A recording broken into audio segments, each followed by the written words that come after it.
शङ्करं शङ्कराचार्यं केशवं बादरायणं सूत्रभाष्यकृतौ वन्दे भगवन्तौ पुनः पुनः। ईश्वरो गुरुरात्मेति मूर्तिभेदविभागिने व्योमवद्व्याप्तदेहाय दक्षिणामूर्तये नमः।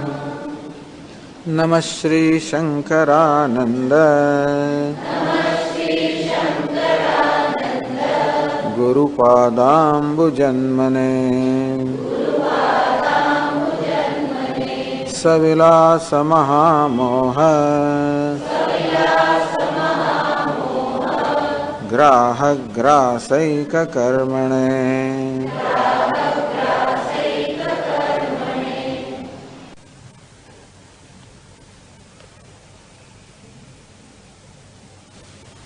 बसो ने 56 श्लोक थी। अनुतिष्ठन्तु कर्माणि परलोकयियासवः सर्वलोकात्मकः कस्माद् अनुतिष्ठामि किं कथम् व्याचक्षतां ते शास्त्राणि वेदानध्यापयन्तु वा येत्राधिकारिणो मेतो नाधिकारो क्रियत्वतः निद्राभिक्षे स्नानशौचे नेच्छामि न करोमि च द्रष्टारश्चेत् कल्पयन्ति किं मे स्यादन्यकल्पनात्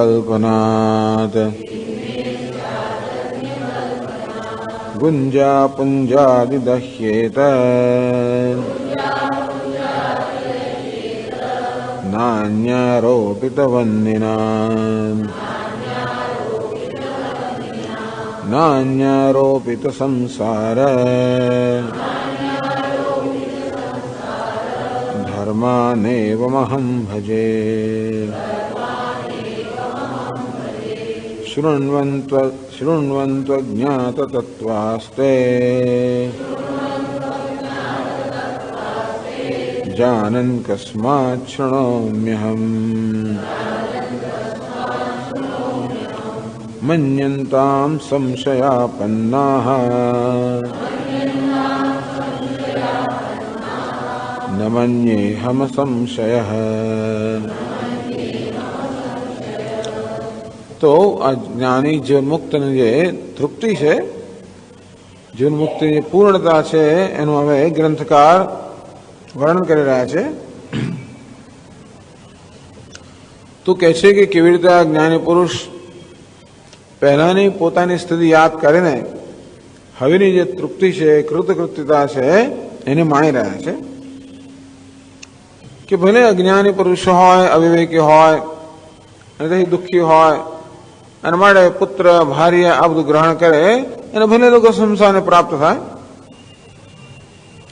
હું તો પરમાનંદ પૂર્ણ છું, માટે શા કારણે મારે આ સંસારમાં પડવું જોઈએ અથવા તો શા કારણે મારે આવી રીતે જન્મ મૃત્યુ વગેરે એ સંસારને ગ્રહણ કરવો જોઈએ। જે લોકોને પરલોકની ઈચ્છા છે એ લોકો ભલે વૈદિક કર્મ વગેરે કરે, પણ સર્વલોકાત્મક હું તો સર્વલોક છું, અર્થાત સર્વલોકનો આત્મા એ મારો આત્મા છે, મારે કોઈ લોક પ્રાપ્ત કરવાનો નથી। અને તો શા માટે મારે કયું અને કેવું કર્મનું અનુષ્ઠાન કરવું જોઈએ? ચલો ભાઈ, તમને તમારે પોતાના માટે આ લોકમાં કે પરલોક માટે કશું કર્મ કરવાનું નથી, પરંતુ બીજાની સેવા કરો તો કરવું જોઈએ ને। તો કે નહીં, એનો મને અધિકાર જ નથી। વ્યાચક્ષતામ તે શાસ્ત્રાણી, ભલે જે લોકો પોતાના અધિકારી માને છે એ લોકો શાસ્ત્રનું ભલે વ્યાખ્યાન કરે, વેદાન અધ્યાપયંતુ ભલે એ લોકો વેદનું અધ્યાપન કરે, જેવું પોતાને વ્યાખ્યાન કે અધ્યાપનના અધિકારી માને છે એ ભલે કરે. યત્ર અધિકારીણ, જે લોકો આ પ્રકારે અધિકાર ધરાવે છે, જે લોકો કે અભિમાન ધરાવે છે, પોતે વ્યાખ્યાતા હોવાનું, પોતે અધ્યાપક હોવાનું આવું અભિમાન ધરાવનારો હોય, એ લોકો ભલે વ્યાખ્યાન અધ્યાપન વગેરે કર્યા કરે. હું તો આ પ્રકારના અભિમાનથી રહિત હોવાને કારણે આવું કશું કરવાનો મને અધિકાર એટલે યોગ્યતા નથી. ના અધિકારો પ્રિયત્વત, હું તો નિર્વિકાર છું, આ કરતા છું, અને માટે આવું કોઈ વ્યાખ્યાન કે અધ્યાપન કર્મ કરવાનો પણ હું મારી જાતના અધિકારી જોતો નથી. માટે કોઈને માટે કરવાની પણ મને કોઈ આવશ્યકતા જણાતી નથી, કારણ કે એ માટે હું અધિકારી જ નથી, યોગ્યતા નથી. આપ કહો છો કે આપ કશું કર્મ કરતા નથી, પણ અમે જોઈએ છીએ કે આપ કર્મ કરી રહ્યા છો. દેહનું પણ ભરણ પોષણ કરવા માટે કે દેહ યાત્રા ચાલુ રાખવા માટે આ પણ ભિક્ષા વગેરે કરો છો, ભોજન કરો છો, સ્નાન કરો છો, આ બધું કરો છો. તો શા બધે આપ કહો છો કે આપ કરતા છો? નિદ્રા ભિક્ષે સ્નાન શૌચે નેચ્છામી ન કરોમી છે. ભાઈ નિદ્રા હોય, ભિક્ષા હોય, સ્નાન હોય, શૌચ હોય, હું ઈચ્છતો પણ નથી અને કરતોય નથી. ત્યારે દ્રષ્ટારશ્ચેત કલ્પયંતી, આ તો હું કરું છું એ પ્રકારની કલ્પના બધા દ્રષ્ટાઓ એટલે આસપાસના લોકો એમ માને છે કે હું આ બધું કરું છું. કારણ કે એ લોકો આ દેહને, મારા દેહને હું માને છે, અને તેથી દેહના સ્તરે થતા કર્મનો મારા પર આરોપ કહે છે કે હું કરું છું. હું કંઈ કરતો નથી, મારી દ્રષ્ટિએ હું કંઈ કરતો નથી. પરંતુ ભલે આપની દ્રષ્ટિએ આપ ના કરતા હો, પણ બીજા લોકો જયારે એમ કે બીજા એ પ્રકારનો આરોપ કરે કે તમે કરી રહ્યા છો, એની કંઈક અસર તમારા પર થાય તો ખરી ને? તો કે ના. ગુંજા પુંજાદિદહ્યેત નાન્યારોપિત બંધીના, આમ ચણોઠીનો મોટો સમૂહ હોય અને એકદમ લાલ ચોળ જણાતો હોય એટલે દૂરથી કોઈને એમ લાગે કે આ તો અગ્નિ છે. બાળશે એ પ્રકારની કલ્પના ધારો કે આ ચણોઠીના ઢગલા પર કરવામાં આવે, એનાથી કે એ બાળતો નથી, અર્થાત એ અગ્નિ છે એ પ્રકારની કલ્પના એના પર કરવામાં આવી, એવો અધ્યારોપ કરવામાં આવ્યો, એનો અર્થ નહીં કે અગ્નિ બની ગયો. નાન્યારોપિત સંસાર ધર્માન એવમ અહમ ભજે, તેથી બીજા લોકો એમ માનતા હોય કે હું કરતા છું, આ દેહની ચેષ્ટાઓ જોઈને એમ માને કે મારામાં કર્તૃત્વ છે, કે ભિક્ષાટન વગેરે કરવાને કારણે એમ માને કે મારામાં ભોક્તૃત્વ છે, તો એને કારણે બીજાઓના અવિત આરોપને કારણે હું કઈ કર્તૃત્વ, ભોક્તૃત્વ આ પ્રકારના સંસાધનોનો ભાગી થતો નથી. ચાલો ભાઈ, તમને કોઈ ફળ જોઈતું નથી અને માટે તમે કોઈ કર્મ નથી કરતા, સારું. તમારે તો શરીરનું પોષણ નથી કરવું અને કંઈ નથી કરવું, માટે તમે કર્મ નથી કરતા. પરંતુ તમારે તત્વ સાક્ષાત્કાર કરવો છે કે નહીં, એના માટે શાસ્ત્ર વિચાર કરવો પડે, એના માટે શ્રવણ કરવું પડે, તો એ તો તમારે કરવું જોઈએ ને. શૃણવંતુ અજ્ઞાત તત્વાસ્તે, તો બ્રહ્મના આત્માનું એકત્વ, તો બ્રહ્મના આત્માનું ઐક્ય એ જે તત્વ છે એનું જ્ઞાન જેને ન હોય એ ભલે શ્રવણ કરે. જાનન કસ્માત શૃણોમ્યહમ, પરંતુ હું તો જાણું છું જીવન બ્રહ્મના ઐક્યને, અર્થાત બ્રહ્મ છું એ જ્ઞાન હોવાને કારણે મારે સામે શ્રવણ કરવું પડે. શ્રવણ શેને મળે છે? આવરણ દૂર કરવા માટે. અને તેથી હું બ્રહ્મ માટેના જે બ્રહ્મ છે કે નહીં નથી, બ્રહ્મ નથી, હું બ્રહ્મ નથી, હું બ્રહ્મને જાણતો નથી, બ્રહ્મનો અનુભવતો નથી, આ પ્રકારનું અસત્વાપાદકમ, અભાનાપાદકમ આ બધું જે આવરણ છે, બ્રહ્મ છે નહીં, બ્રહ્મ ભાસતું નથી, આ પ્રકારે જે આવરણ છે એને દૂર કરવા માટે જરૂર છે શ્રવણની. ચર્ચા કરવામાં આવી કે પરોક્ષ જ્ઞાનથી અસત્વ કે બ્રહ્મ નથી એ દૂર થાય, અપરોક્ષ જ્ઞાનથી બ્રહ્મ ભાસતું એ પણ દૂર થાય. જાનન, તો મને અપરોક્ષ જ્ઞાન જયારે હોય ત્યારે શા માટે મારે શાસ્ત્રોનું શ્રવણ કરવું પડે? ચાલો ભાઈ તમારે શ્રવણ ના કરવું પડે, પણ મનમાં કંઈક સંશય તો હશે જ ને. શાસ્ત્ર એમ કે છે કે આ જીવ બ્રહ્મ છે, આત્મા અને બ્રહ્મ જ છે, પરંતુ અનુભવની અંદર તો આત્મા એક અદ્વિતીય જેવું શાસ્ત્ર કહે છે. અનુભવ તો અનેક પ્રકારના ભેદભાવ છે, અને વળી બીજા બધા દાર્શનિકો પણ જુદું જુદું કહેતા હોય છે આત્મા વિશે. તો એને કારણે તમારો સંશય જન્મે તો તારો મનન તો કરવું પડે ને. મન્યંતામ સંશયાપન્ના, જે લોકો આ પ્રકારના સંશયને પ્રાપ્ત થતા હોય એ લોકો ભલે મનન કરે. મનન અર્થાત શાસ્ત્ર અનુકૂળ તર્કથી તર્ક, શાસ્ત્રને અનુકૂળ તર્કથી આ સંશયોનું નિવારણ કરવું. ન મન્યે, હું તો મનન કરતો નથી. અહમ અસંશય હે, પણ હું તો સંશય રહિત હોવાના કારણે મને કોઈ મનનની જરૂર નથી. બધી વસ્તુઓનો એ નિષેધ કરે છે પોતાનામાં. સર્વ પ્રકારના કર્તૃત્વનો નિષેધ થઈ રહ્યો છે. મા ભૂતા, આગળ ચર્ચા કરે છે 261 શ્લોકથી. મા ભૂતામ શ્રવણ મનને, ચાલો ભાઈ તમને શ્રવણની જરૂર નથી કારણ કે તમને જ્ઞાન છે. મનનની જરૂર નથી કારણ કે તમને કોઈ સંશય નથી. વિપર્ય નિરાશાર્થમ નિધ્યાસનમ કર્તવ્યમ, છતાં પણ દેહાત બુદ્ધિનો નિરાશ કરવા માટે વિપરીત બુદ્ધિ. તો શ્રવણ મનનથી જ્ઞાન થયા છતાં પણ જે એક પેલો સ્વભાવ રહી ગયો હોય, અનાદિકાળથી દેહની અંદર અનાત્મામાં આત્મબુદ્ધિનો જે સ્વભાવ છે, એ સ્વભાવને દૂર કરવા માટે, વિપરીત બુદ્ધિને દૂર કરવા માટે તો તમારે સાવધાનીથી નિર્ધ્યાસન કરવું પડે. એટલે આ વૃત્તિ જાળવી રાખવી પડે. હું બ્રહ્મ છું, બ્રહ્મ છું, કારણ કે સ્વભાવને કારણે વારંવાર હું દેહ છું એ પ્રકારની વૃત્તિ ઉદ્ભવે. આમ મારો કોઈ પ્રયત્ન વગર દેહની અંદર આત્મભાવ થઈ જાય. હું સાવધાન ન હોઉં તો દેહમાં અહમબુદ્ધિ થઈ જાય, અને સાવધાનીપૂર્વક હું બ્રહ્મ છું એ પ્રકારની સાવધાનીપૂર્વક આ દેહમાંથી અહમબુદ્ધિમાંથી મુક્ત થવું પડે. તો તમારે આ પ્રકારે વિપરીત બુદ્ધિમાંથી કે દેહાત બુદ્ધિમાંથી મુક્ત થવા માટે નિધિધ્યાસન કરવું પડે. અહમ બ્રહ્માસ્મિ, હું બ્રહ્મ છું એ પ્રકારના વૃત્તિના પ્રવાહને જાળવી રાખો. તો હું દેહ છું એ પ્રકારની વૃત્તિ જયારે ઉઠે ત્યારે વૃત્તિ નિવારણ થાય, હું બ્રહ્મ છું એ વૃત્તિથી.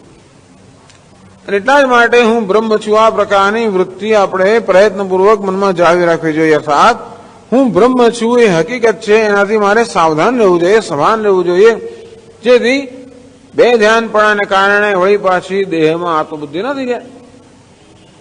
તો વિપરીત ભાવના છે એ તો પેલી અસાવધાનીને કારણે છે. નિધિધ્યાસન અર્થાત સાવધાની. શેના વિશેની સાવધાની? મારા પોતાના સ્વરૂપ વિશેની સાવધાની. તો એ જ્ઞાન છે, શ્રવણ મનનને કારણે જ્ઞાન થયું છે કે હું બ્રહ્મ છું, છતાં હજી એ સાવધાની આવશ્યકતા છે. કારણ કે પેલી બહુ જૂની ટેવ છે, દેહમાં આત્મબુદ્ધિ કરવાની બહુ જૂની ટેવ હોવાના કારણે સાવધાનીપૂર્વક એ સ્વાભાવિક વૃત્તિને દૂર કરવાની જરૂર છે, વિપરીત બુદ્ધિને દૂર કરવાની જરૂર છે. એટલે કંઈક પણ એવું પરિવર્તન થાય તો આપણે સાવધાન રહેવું પડતું હોય છે. નવીન ઘણી વાર આપણી પેલા ટાઈમ્સ ઓફ ઇન્ડિયામાં આવે છે યુ સેડ ઇટ, લક્ષ્મણની ઘણી વાર જાહેરાતો આપણે કાર્ટૂન આવતું હોય છે ને. તો આ માણસ તો ઉભો થયો અને એને તો પોણો કલાક સુધી બીજેપીની ઝાટકણી કાઢી.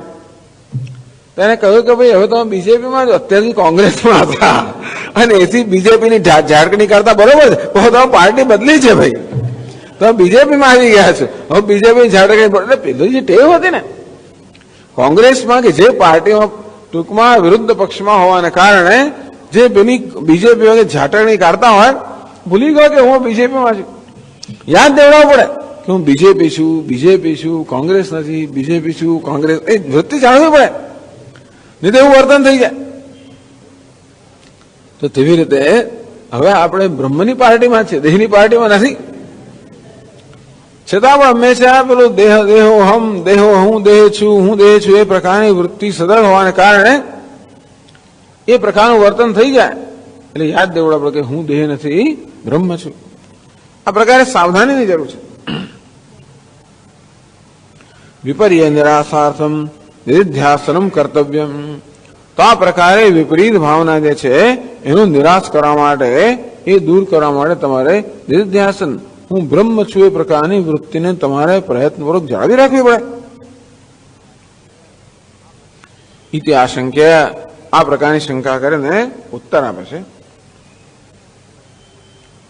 વિપર્યસ્તો નિદિધ્યાસેદ કિમ ધ્યાનમ વિપર્યયાદ દેહાત્મત્વ વિપર્યાસમ ન કદાચિદ ભજામ્યહમ.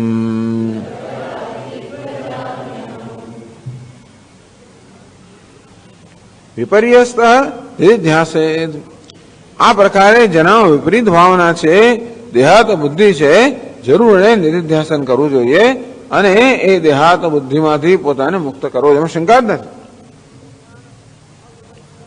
કિમ ધ્યાનમ અવિપર્યાત, પણ મને વિપર્ય નથી. દેહાદૌ આત્મત્વ બુદ્ધિ લક્ષણસ્ય વિપર્યસ્ય અભાવાત, આ દેહમાં ઇન્દ્રિય મન બુદ્ધિ વગેરે ઉપાધિ છે, એ ઉપાધિના સ્તરોમાં અહમ બુદ્ધિ એનું નામ છે વિપરીત ભાવના. પંચકોશ, દેહોહમ, પ્રાણોહમ, મન અહમ, વિજ્ઞાનમહમ, આનંદમયોહમ, ભોક્તા. હું સ્થૂળ છું, દેહાત બુદ્ધિ, ભૂખ્યો છું, પ્રાણમય કોષ, સુખી છું, દુઃખી છું, મનોમય કોષ, કરતા છું, જ્ઞાતા છું, વિજ્ઞાનમય કોષ, આનંદનો અનુભવ કરનાર છું, આનંદમય કોષ.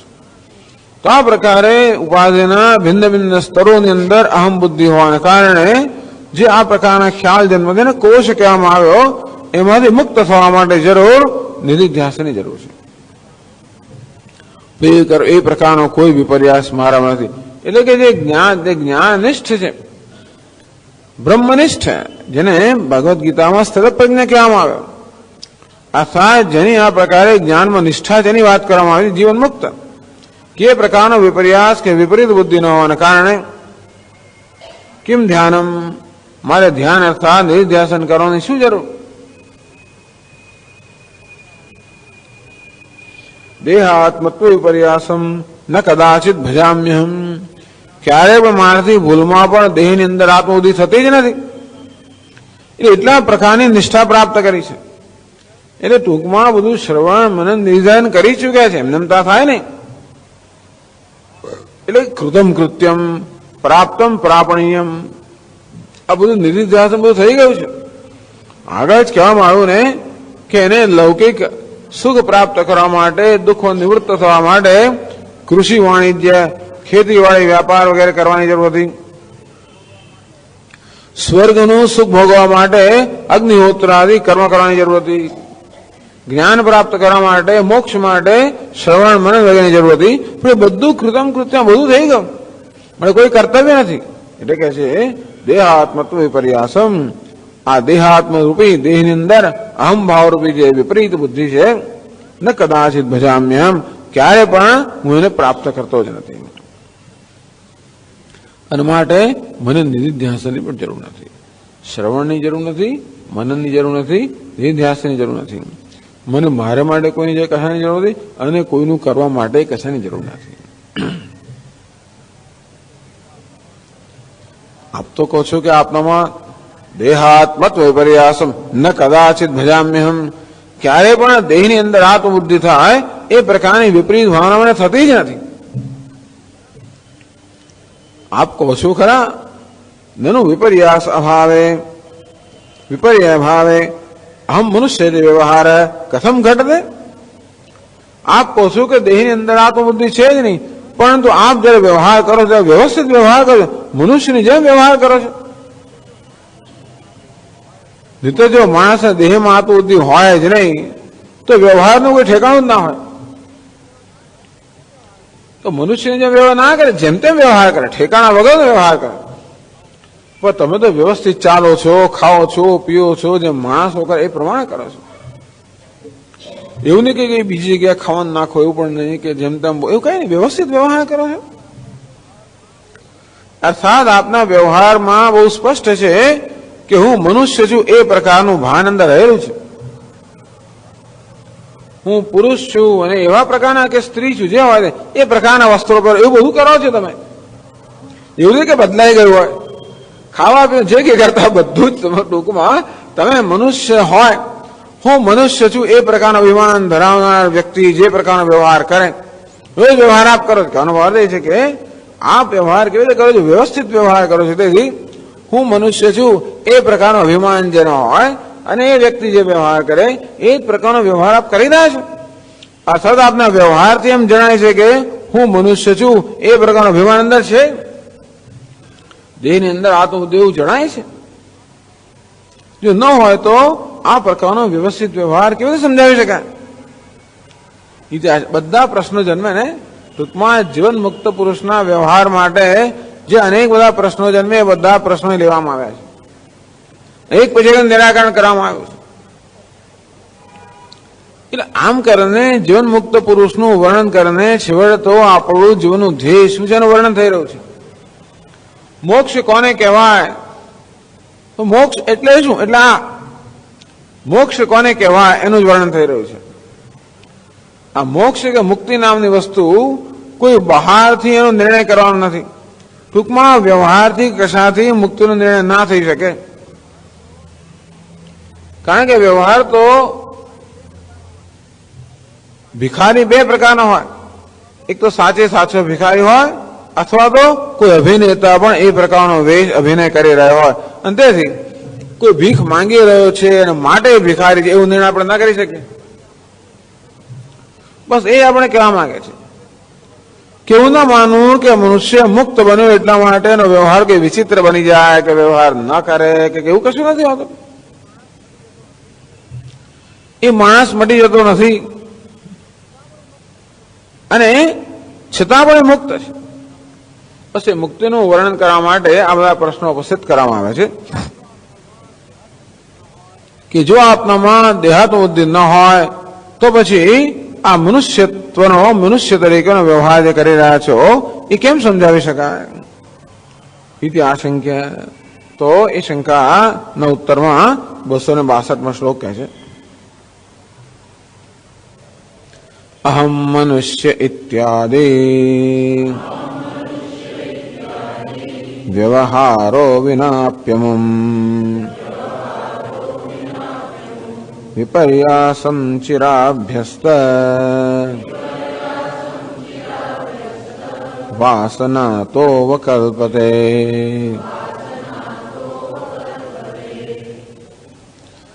અહમ મનુષ્ય ઇત્યાદિ વ્યવહાર હૈ, હું મનુષ્ય છું એ પ્રકારનો વ્યવહાર. એમાં જોઈએ તો પછી એવું પણ હોય કદાચ કે ભાઈ હાર્ટ પેશન્ટ શરીરની અંદર તો બધું હોય. સ્વામી દયાનંદ મહારાજને પ્રાય પ્રશ્ન પૂછવામાં આવે કે બડા સ્વામી ચિન્મયાનંદ મહારાજ આવું કેમ? એ તો સંન્યાસી છે, એને હાર્ટ એટેક કેમ આવે? તો કે હાર્ટ હોય તો હાર્ટ એટેક આવે, એમને બ્લડ પ્રેશર કેમ હોય? બ્લડ હોય તો બ્લડ પ્રેશર હોય. બ્લડ પ્રેશર હોય બ્લડ નો ધર્મ છે અને હાર્ટ એટેક હાર્ટ નો ધર્મ છે. એટલે એમનો ધર્મ જેવું છે પછી. એટલે એ રીતે કહેવામાં આવે છે કે આ વ્યવહાર કેમ હોય? તો વ્યવહાર શા માટે ના હોય? અહમ મનુષ્ય ઇત્યાદિ વ્યવહાર હૈ અમુમ વિપર્યાસમ વિના ચિરાભ્યસ્ત વાસનાત અવકલ્પતે. ટૂંકમાં મનુષ્ય રૂપે જે વ્યવહાર થઈ રહ્યો છે એ વ્યવહારની પાછળ કહ્યું તે પ્રમાણે કોઈ ભીખ માંગી રહ્યો છે માટે એ ખરેખરો ભિખારી જેવો નિયમ નથી. કોઈ અભિનેતા અભિનય પણ કરી રહ્યો હોય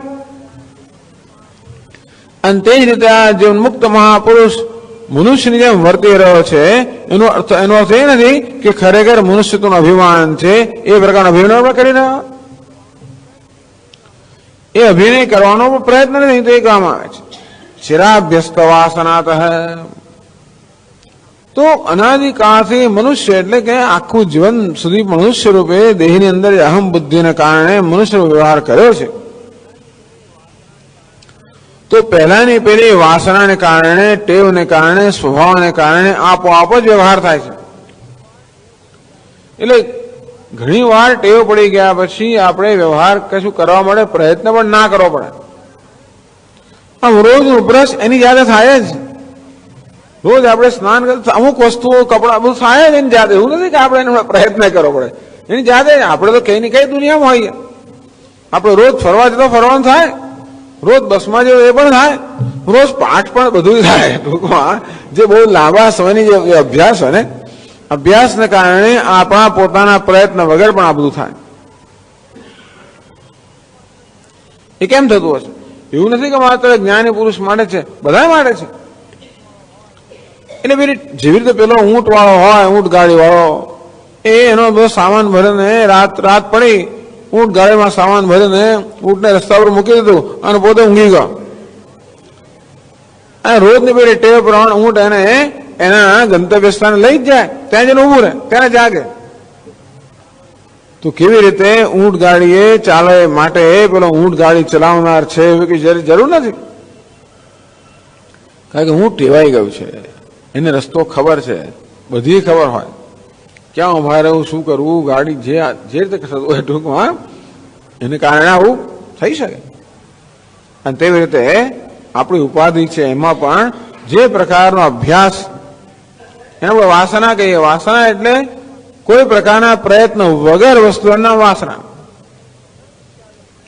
કોઈ આપણા સંકલ્પ વગર ઈચ્છા જન્મે, સંકલ્પ વગર અમુક પ્રકારનો પ્રતિભાવ જન્મે, સંકલ્પ વગર આપણું અમુક પ્રકારનું વર્તન થાય, અને આપણે વાસના કહીએ. અને તે રીતે આ મનુષ્ય રૂપે વ્યવહાર કરવાનો ઘણા લાંબા સમય સુધી અભ્યાસ હોવાના કારણે એ પ્રકારના સંસ્કાર અંદર છે જ. એના માટે મારા પ્રયત્ન વગર જ આવું થાય છે. ચિરાભ્યસ્ત વાસના એને બાધિત અનુવૃત્તિમાં કહેવામાં આવે છે.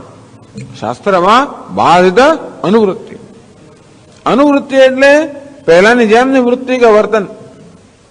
અનુ એટલે પેલા અનુસરીને, ટૂંકમાં અજ્ઞાન અવસ્થાની અંદર જે પ્રકારની વૃત્તિ કે વર્તન થતું હતું એ પ્રકારનું વર્તન ચાલુ રહેવું.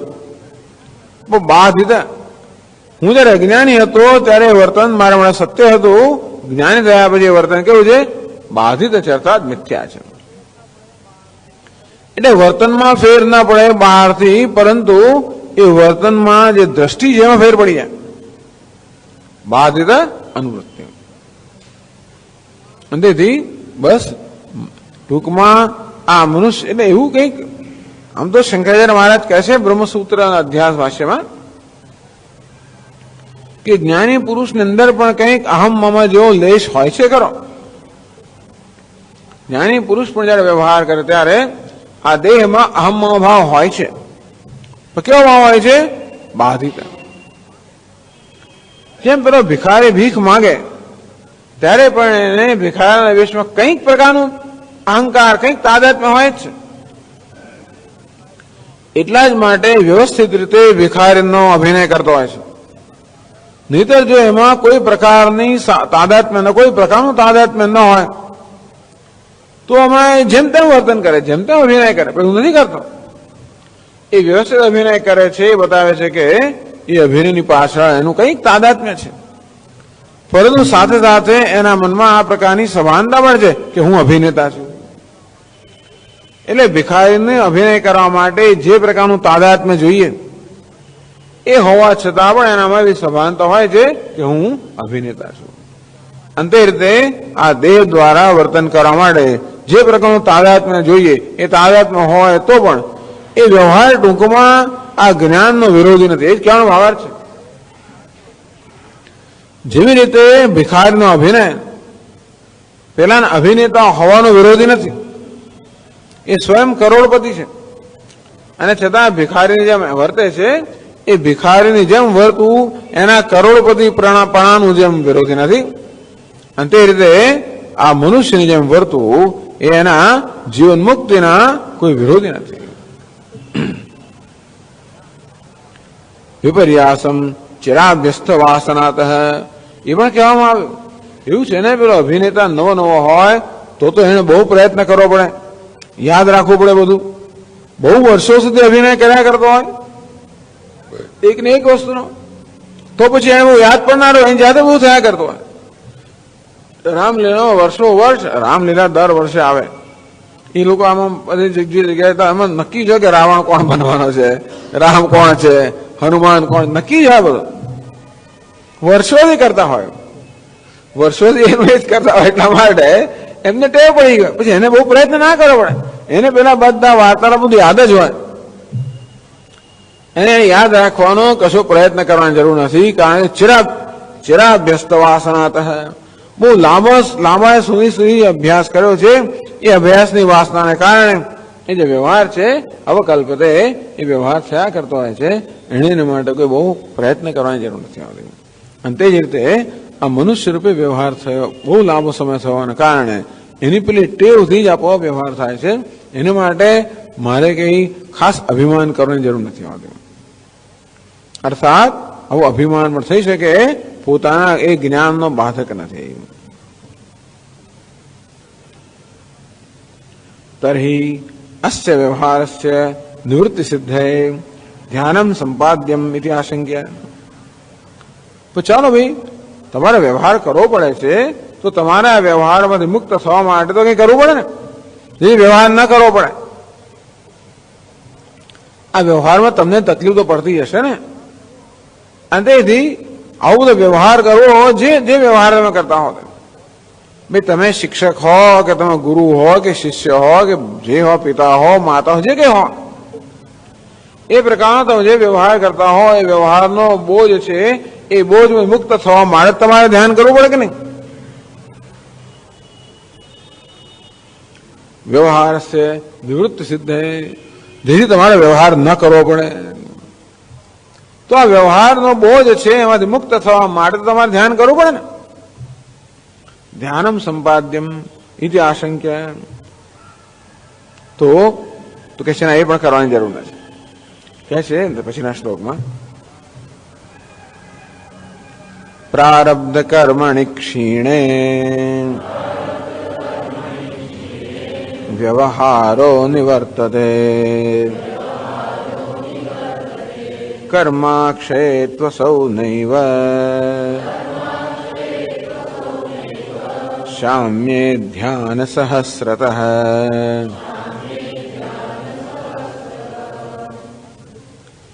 તો તમે કરો ને, જે તમારો વ્યવહાર ના કરવો પડે.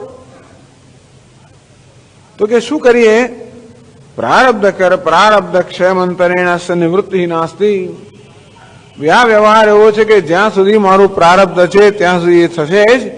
ટૂંકમાં પ્રારબ્ધ વસ્તુ એવી છે કે એને ભોગવે જ છૂટકો. ના ભુક્તમ ક્ષીયતે કર્મ, ભોગવ્યા વગર આ કર્મનો ક્ષય ન થાય. અને માટે પ્રારબ્ધ કર્મ એવું છે, પેલું સંચિત કર્મ એવું છે, આગામી કર્મ એવું છે. તો સંચિત કર્મ એવું છે જે જ્ઞાનથી બળી જાય. આગામી કર્મ એવું છે કે જ્ઞાનને કારણે એની સાથે એનો સ્પર્શ જ ના થાય. પરંતુ પ્રારબ્ધ કર્મ એવું છે કે જ્ઞાન હોય તો પણ એ તો પોતાનો પ્રભાવ ચાલુ જ રાખે. જ્ઞાનરૂપી અગ્નિ હોવાને કારણે સંચિત કર્મ કોઈ પ્રભાવ ન કરી પાડી શકે, કે આગામી કર્મ કોઈ પ્રભાવ ઉત્પન્ન ના કરી શકે. પણ પ્રારબ્ધ કર્મ એવું છે, વેદાંતનો સિદ્ધાંત છે, પ્રારબ્ધ કર્મ જો સ્વીકારવામાં ન આવે તો જીવન મુક્તિ નામની કોઈ વસ્તુ રહે જ નહીં. તસ્ય તાવદેવ ચિરમ યાવન્ન વિમોક્ષે અથ સંપત્સ્યે. છંદોગ્ય ઉપનિષદમાં કહેવામાં આવ્યું કે જ્ઞાની પુરુષે પણ ત્યાંથી રાહ જોવી પડે. જ્યાં સુધી આ દેહનું પ્રારબ્ધ પૂરું ન થાય, જ્યાં સુધી આ દેહમાંથી મુક્તિ ન થાય, ત્યાં સુધી એમણે પણ રાહ જોવી પડે છે. અથ સંપત્સ્યે, અને પ્રારબ્ધનો ક્ષય થયા પછી આ દેહનું પતન થાય ત્યારે સંપત્સે, એ સત અર્થાત બ્રહ્મમાં કોઈ પ્રકારનું કોઈ કે દેખાવનું પણ અંતર રહેતું નથી. અને પ્રારબ્ધનો સ્વીકાર છે તો જ જીવન મુક્તિ નામની વસ્તુ છે. એટલે કે છે પ્રારબ્ધ કર્મણી ક્ષીણે વ્યવહારો નિવર્તતે. આ વ્યવહાર તો ત્યારે પૂરો થશે જ્યારે પ્રારબ્ધ કર્મનો ક્ષય થશે ત્યારે. એટલે હું કઈ ના કરી શકું, કારણ કે કરવા માંગતો નથી. પ્રારબ્ધ કરવામાં જ્ઞાની મહાપુરુષો કે પ્રારબ્ધ કરવા બદલવા માંગતા નથી. પ્રારબ્ધ કર્મ ઈશ્વરે સૃષ્ટિ, તો ઈશ્વર સૃષ્ટિમાં કોઈ પ્રકારનું પરિવર્તન લોકો નથી કરવા માંગતા, એમાં દખલગીરી કરવા નથી માંગતા. એટલા જ માટે કે ઈશ્વર આ પ્રારબ્ધ પણ છે ને, એટલે જ્ઞાન પ્રારબ્ધ અને વ્યવહાર જે છે કે ઈશ્વર સૃષ્ટિ જે છે એ કોઈ રીતે એમની મુક્તિમાં બાધક નથી. આવરણ અને વિક્ષેપ બે વસ્તુ છે. તો આવરણ દૂર થઈ ગયું, પણ વિક્ષેપ જે છે એ ઈશ્વર સૃષ્ટિ છે એ દૂર નથી થતી. ઈશ્વરના જ્ઞાનથી ઈશ્વરના અજ્ઞાનનો નાશ થાય, ઈશ્વરનો નાશ ન થાય. હું દેહ નથી એ જ્ઞાન નથી, દેહાત્મ બુદ્ધિનો નાશ થાય, દેહનો નાશ ન થાય. એટલે જ્ઞાન કોઈ વસ્તુનો નાશ કરતું નથી, જ્ઞાન તો માત્ર અજ્ઞાન અને એમાંથી ઉત્પન્ન થયેલા ભ્રમ જ દૂર કરે છે. એટલા માટે આ જગતનો નાશ ન થાય, દેહનો પણ નાશ ન થાય, અને પછી જે પ્રકારના સંજોગો ઉપસ્થિત થતા હોય એનો પણ નાશ ન થાય. કારણ કે આ બધું પ્રારબ્ધ કર્મ અંતર્ગત છે, ઈશ્વર સૃષ્ટિને અંતર્ગત છે. તો ક્યારે પૂરું થશે? પ્રારબ્ધ કર્મની ક્ષીણે વ્યવહારો નિવર્તતે. આ તો કર્મજમ તાદાત્મ્ય છે. એક સહજ તાદાત્મ્ય, એક ભ્રાંતિજમ તાદાત્મ્યમ, અને બીજું કર્મજમ તાદાત્મ્ય. તો જ્ઞાનથી માત્ર જે ભ્રાંતિમાંથી જન્મેલું તાદાત્મ્ય છે એ દૂર થાય. તો દૃક દૃશ્યયોગમાં કહેવામાં આવ્યું કે ભાઈ જેવી રીતે જ્યાં પાણી હોય, જળ પાત્ર હોય, ત્યાં પેલા સૂર્યનું પ્રતિબિંબ આપોઆપ જ પડવાનું. કારણ કે જળનો સ્વભાવ છે કે આ પ્રકાશિત પદાર્થને પ્રતિબિંબિત કરે. અંતે રીતે જે અંતઃકરણ છે, સૂક્ષ્મ શરીર છે, ત્યાં આત્માનું પ્રતિબિંબ પડવાનું. અર્થાત આત્માને કારણે સૂક્ષ્મ શરીર ચેતનવંત બનવાનું. આ કેવું છે? સહજ તાદાત્મ્ય, સ્વભાવ છે. બીજો કર્મજમ તાદાત્મ્ય. આ સૂક્ષ્મ શરીરનું સ્થૂળ શરીર સાથેનો જે સંબંધ છે એ કર્મથી ઉત્પન્ન થયેલો છે. જો પ્રારબ્ધ ક્ષીણ થાય, પ્રારબ્ધ પૂરું થાય એટલે આ સૂક્ષ્મ શરીર આ સ્થૂળ શરીર જુદું થાય, છૂટું પડે. અને બીજા સ્થૂળ શરીરને પ્રાપ્ત કરે છે, આપણે જન્મ કહીએ, એ પેલા પ્રારબ્ધને કારણે. તો સ્થૂળ શરીરનો સૂક્ષ્મ શરીર સાથે જે સંયોગ છે એ પ્રારબ્ધને કારણે છે. એને આપણે કર્મજમ તાદાત્મ્ય કહીએ, કર્મમાંથી જન્મેલું તાદાત્મ્ય. પરંતુ દેહને આત્મા માનવો, સૂક્ષ્મ શરીરના આત્મા માનવું, આ કેવું છે? ભ્રાંતિજમ તાદાત્મ્ય. આ સાક્ષી એટલે કે આત્માની અનાત્મા સાથે ઐક્ય છે એ કેવું છે? ભ્રાંતિમાંથી જન્મેલું છે. તો જ્ઞાનથી માત્ર આ ભ્રાંતિ દૂર થાય, બીજું કશું દૂર ના થાય. અંતેથી સ્થૂળ શરીર ચાલુ રહે, સૂક્ષ્મ શરીર ચાલુ રહે, સૂક્ષ્મ શરીરમાં આત્માનું પ્રતિબિંબ પણ ચાલુ રહે, બધું ચાલુ જ રહે. તો કર્મજમ તાદાત્મ્ય, આ સૂક્ષ્મ શરીરનું સ્થૂળ શરીર સાથે તાદાત્મ્ય છે, જે પ્રારબ્ધ કર્મને કારણે જન્મેલું છે. એ તો પ્રારબ્ધ કર્મ પૂરું થાય ત્યારે જ પૂરું થાય. અને સૂક્ષ્મ શરીરના આત્માનું જે તાદાત્મ્ય છે, તાદાત્મ્ય એટલે સૂક્ષ્મ શરીરમાં આત્માનું પ્રતિબિંબ, એ પણ ત્યારે પૂરું થાય જ્યારે સૂક્ષ્મ શરીર દૂર થાય, એ જ્ઞાનથી દૂર થાય. અને ભ્રાંતિ જેમ તાદાત્મ્ય જ્ઞાનથી દૂર થાય. એટલે કહેવામાં આવ્યું કે પ્રારબ્ધ કર્મની ક્ષીણે વ્યવહારો નિવર્તતે. તો પ્રારબ્ધ પૂરું થાય ને એટલે જ્ઞાની પુરુષ માટે માત્ર સૂક્ષ્મ શરીરનો અંત આવે એટલું જ નહીં, સ્થૂળ શરીરનો અંત આવે એટલું જ નહીં, પરંતુ સૂક્ષ્મ શરીરનો પણ અંત આવી જાય જ્ઞાની પુરુષ માટે. અજ્ઞાની માટે પેલું કર્મજમ તાદાત્મ્ય જતું રહે, સ્થૂળ શરીરનો અંત આવે તો વળી પાછું બીજું સ્થૂળ શરીર એ પ્રાપ્ત કરાય. અંતેથી સૂક્ષ્મ શરીર ચાલુ જ રહે. જ્ઞાની પુરુષ માટે સૂક્ષ્મ શરીરનો પણ અંત આવી જાય. ન તસ્ય પ્રાણ ઉત્ક્રામંતી ઇહૈવ સમવનીયંતે. એના પ્રાણ ઉત્ક્રમણ કરતા નથી, કારણ કે અહીં જ પોતાના પ્રાણમાં સમષ્ટિમાં મળી જાય છે. એટલે કહે છે કે ભાઈ આ જે વ્યવહાર છે ને એ વ્યવહાર માટે હું કઈ ના કરી શકું. એ તો મેં ઉત્પન્ન કર્યો નથી, પ્રારબ્ધને કારણે ઉત્પન્ન થયો છે. પ્રારબ્ધનો ક્ષય થાય ત્યારે વ્યવહારનો ક્ષય થશે. કર્માક્ષય ત્વસૌ. કર્મનો અક્ષય, કર્માક્ષય ત્વસૌ નૈવ શામ્યેત. જ્યાં સુધી કર્મનો ક્ષય ન ત્યાં સુધી આ વ્યવહાર છે એ શમવાનો નથી, પૂરો થવાનો નથી. ધ્યાન સહસ્રત, હજારો ધ્યાન કરું તો પણ આ વ્યવહાર દૂર નહીં થાય, કારણ કે એ તો પ્રારબ્ધથી ઉત્પન્ન થયો. એટલે મેં કહ્યું પ્રમાણે જ્ઞાની મહાપુરુષો આ વ્યવહારમાં કે ઈશ્વરની યોજનામાં દખલગીરી કરવા નથી માંગતા હતા. આપણે હંમેશા દખલગીરી કરીએ છીએ. જ્યારે જ્યારે કશું આપણે ઈરાદાપૂર્વક કર્મ કરીએ ત્યારે ભગવાન યોજનામાં દખલગીરી કરીએ છીએ. એટલા જ માટે કે ભગવાનની યોજના હંમેશા આપણને અનુકૂળ નથી આવતી, અને માટે એને અનુકૂળ બનવાનો પ્રયત્ન કરવો. ભગવાનની યોજના માથું દુખે તો આપણે ગોળી લઈને માથું ઉતારીએ એટલે પેલા દખલગીરી થાય ને એક રીતે. ભગવાનની યોજના કે ગરમી છે તો આપણે પંખા નાખી જાત જાતનું કરીને આપણે એનું નિવારણ કરીએ. હું નથી કહેતો કે ન કરવું જોઈએ, પણ એટલે આ બધી વસ્તુઓ જે છે એ શું છે? દખલગીરી છે. એ દખલગીરી નથી કરવા માંગતા. એ રમણ મહર્ષિને કેન્સર થયું તો એમને કહેવામાં આવ્યું કે ભાઈ આપ આપની આધ્યાત્મિક બળથી એને દૂર કરો, કે ના શું કરે દૂર કરે. આ ભગવાનની યોજના છે. નહીં તો વળી પાછું મારે જન્મ લેવો પડે. ધારો કે અત્યારે આ કોઈ કે તેમ આ પ્રારબ્ધનું ઠેલું, અરે જન્મ લેવો પડે કે ના લેવો પડે તો એક જુદી વાત છે, પરંતુ એવું માનીએ છીએ આપણે કે આપણે પ્રારબ્ધને ઠેલીએ કે કોઈ કે તે પ્રારબ્ધને આપણે કાપી નાખીએ. ધારો કોઈ માણસ પોતાની સ્વતંત્ર બુદ્ધિ ભગવાને આપણે સ્વતંત્ર આપી છે એનો તિરસ્કાર કરે, ધારો કે પોતાને જીવન અંત આણી દે, એમ માનો તો એમ ના માનવું કે પ્રારબ્ધનો અંત આણી ગયો તો પછી પાછું જે બાકી રહ્યું પ્રારબ્ધ ભોગવવું જ પડે. એટલા માટે આ પ્રારબ્ધ અર્થાત ઈશ્વરની યોજના છે, એમાં કોઈ દખલગીરી કરતા નથી. ઈશ્વરને જે યોગ્ય લાગે બરાબર છે. એટલે કે છે કે આ તો કર્મ અક્ષય, જ્યાં સુધી પ્રારબ્ધ કર્મનો ક્ષય થયો નથી ત્યાં સુધી આ વ્યવહાર બંધ થવાનો નથી. ટૂંકમાં સંજોગ આવવાના જ છે. સંજોગ આવવાના હોવાને કારણે એ સંજોગોમાં જે વ્યવહાર થાય થવાનો જ છે. ભૂખ લાગવાની જ છે, તરસ લાગવાની જ છે, ઊંઘ આવવાની જ છે, જે થતું હોય તે.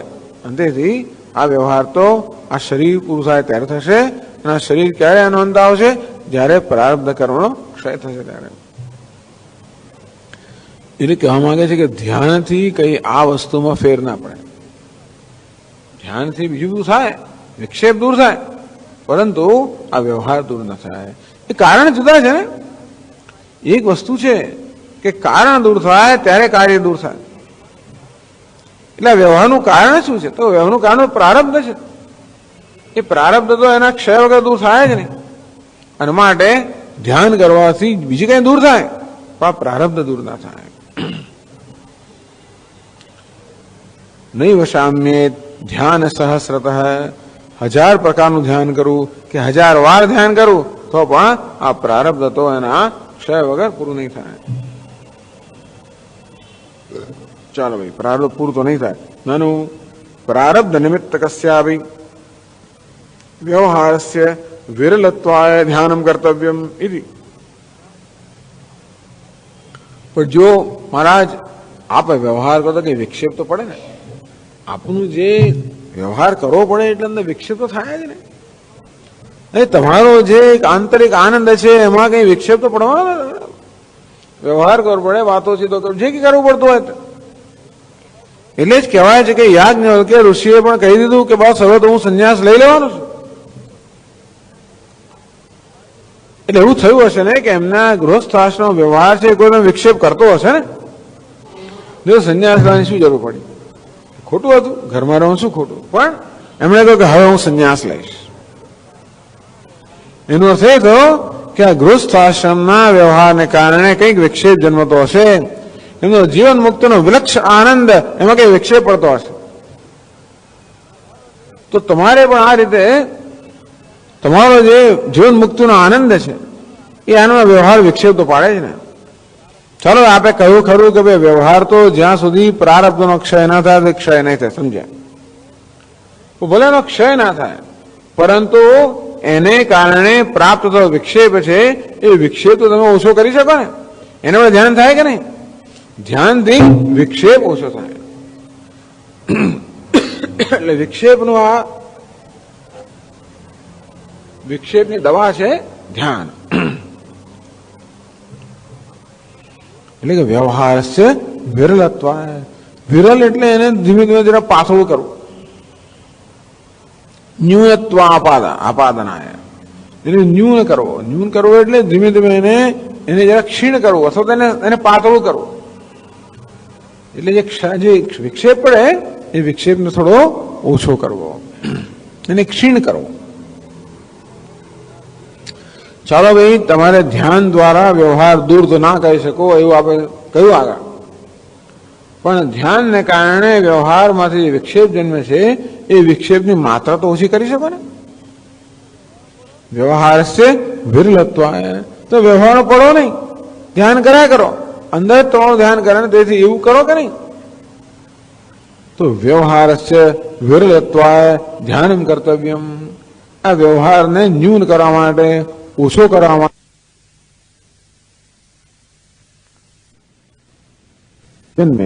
એ વિક્ષેપની માત્રા ઓછી કરવા માટે તો તમારે કરવું પડે ને. તો કે નહીં, એ આશંકાનો ઉત્તર આપે છે 264માં શ્લોકમાં. વિરલત્વમ વ્યવહૃતેઃ ઇષ્ટમ ચેદ ધ્યાનમસ્તુ તે અબાધિકામ વ્યવહૃતિમ પશ્યન ધ્યાયામ્યહમ કુતઃ.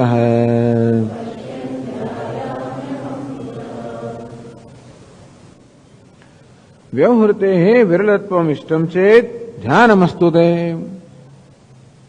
ભાઈ જો તમારા વ્યવહાર ઓછો કરવાની જરૂર હોય, વ્યવહારને કારણે તમારામાં વિક્ષેપ જન્મતો હોય તો બરોબર છે, ના ને ધ્યાન ન કરવું જોઈએ નથી કહેતું કોઈ. તો એવું છે ને કે વ્યવહારને કારણે વિક્ષેપ જન્મી શકે, હજી મારામાં અસાવધાની હોય તો અસાવધાનીને કારણે વ્યવહાર દ્વારા વ્યવહાર દરમિયાન કોઈ મારી દેહાતો બુદ્ધિ થઈ જાય એને કારણે વિક્ષેપ જન્મે. મને કોઈ રાગદ્વેષ રહી ગયા હોય તો રાગદ્વેષને કારણે પણ વિક્ષેપ જન્મે. એટલે ટૂંકમાં જે આપણને આ વ્યવહાર કે બીજી બધી વસ્તુઓ વિક્ષિપ્ત કરે છે, તકલીફ આપે છે, એનું કારણ વ્યવહાર જ માત્ર નથી, પરંતુ જોડે જોડે આપણો પણ ફાળો હોય છે. કેવો ફાળો હોય?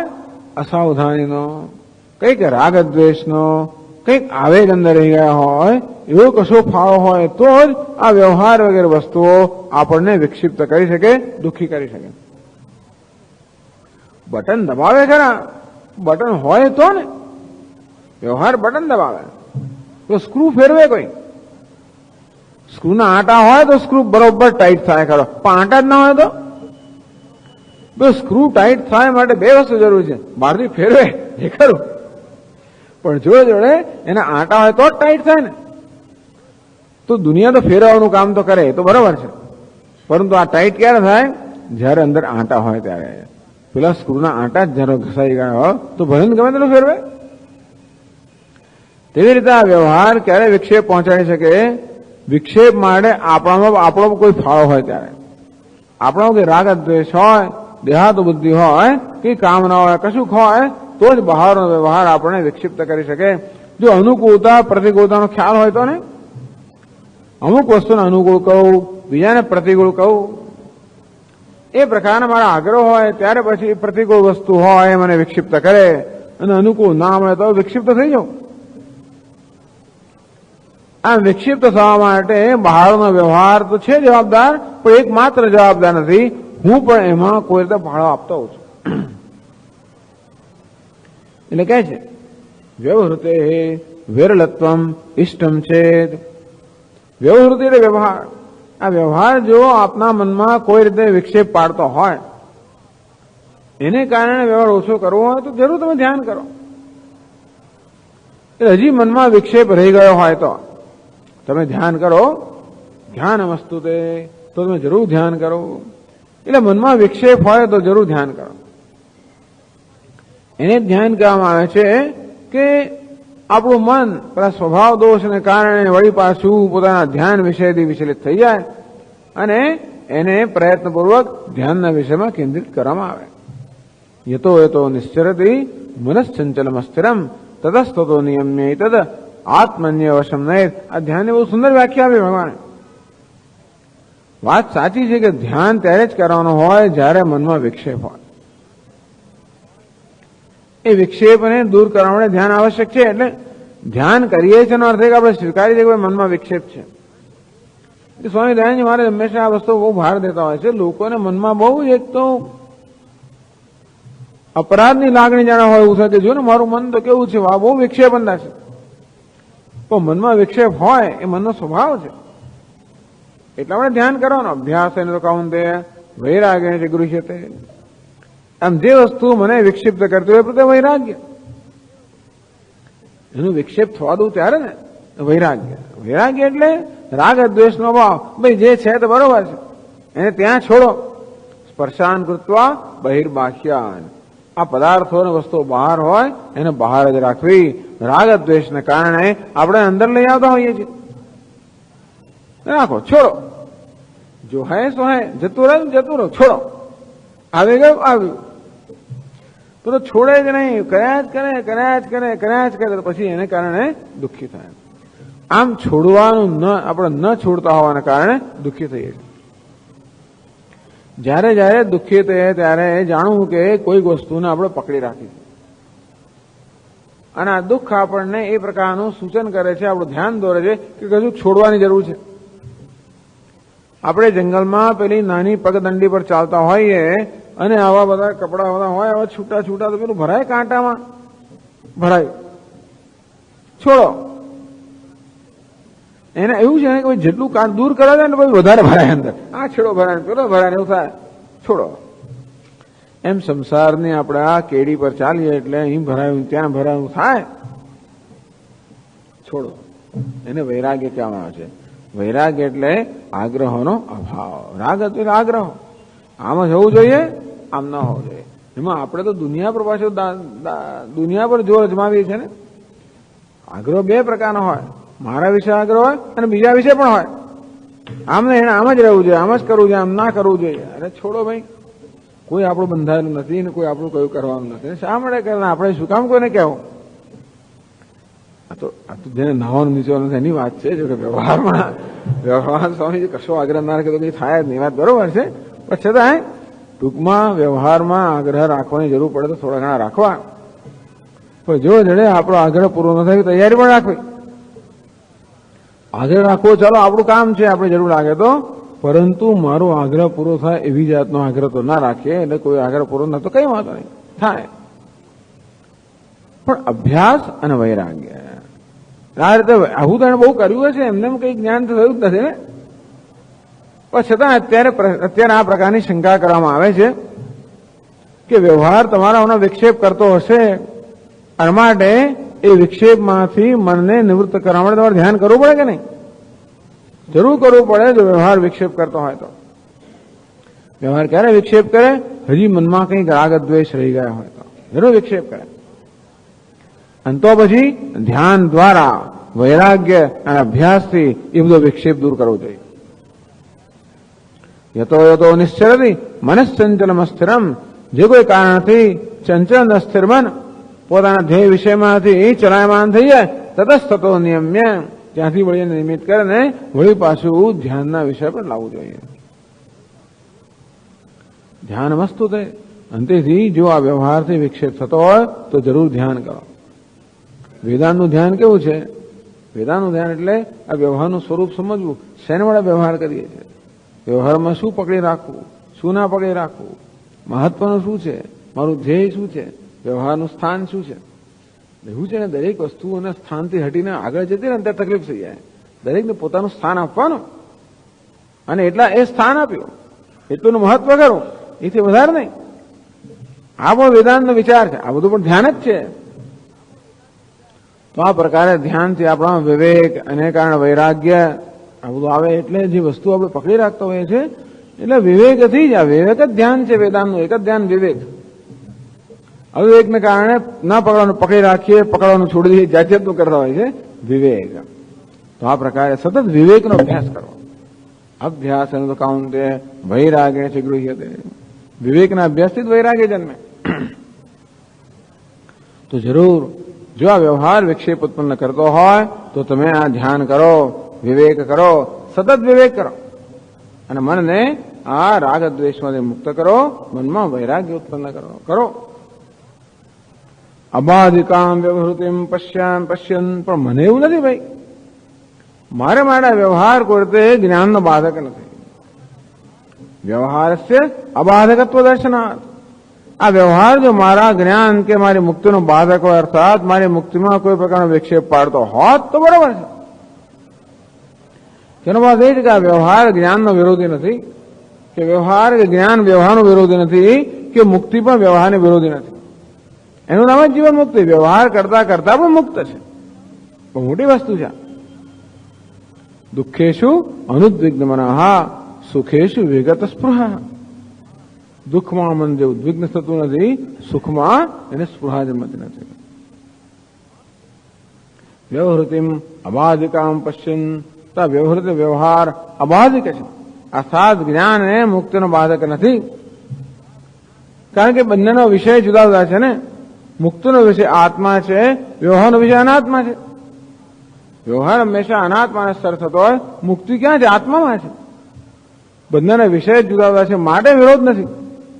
જો બંનેનો વિષય એક હોત તો વિરોધ જન્મ્યા હોત. બંનેના વિષય જુદા હોવાના કારણે કોઈ વિરોધ નથી. અને માટે આ વ્યવહાર કરો તો મુક્તિનો બાધક નથી. એથી પશ્ચિમ આ પ્રકારનું દર્શન કરનાર હું જે છું. અહમ કુતઃ ધ્યાયામી. હું શા માટે ધ્યાન કરું? એવી તસ્દી પણ હું શું કરવા લઉં? કારણ કે એ વ્યવહાર બાધક નથી.